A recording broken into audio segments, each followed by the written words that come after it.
Дінсіз кетті бір адам, дінсіз кетті. Бір рет азан шақырмай үнсіз кетті.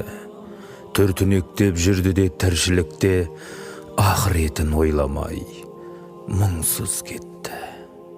Бәлкім өшпес көңілден көзден кетті. Жұрт айтқан жылы жұмсақ сөзбен кетті.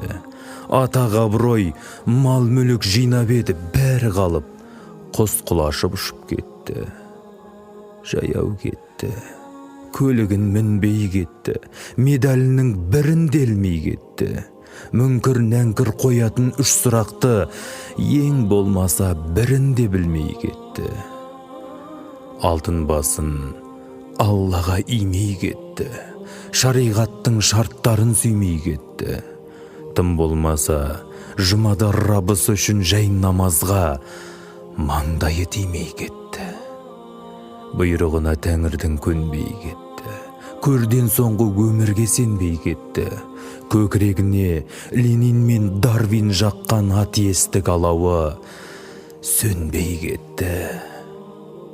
Күліп келген күнәдан қашпай кетті. Молда айтқан сөзге құлақ аспай кетті. Қос дүниені бақытпен қауыштырар Құран кәрім парағын ашпай кетті.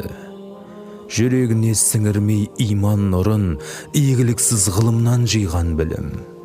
Тірісінде тәрк еткен аяттарды жатыр оған бағыштап.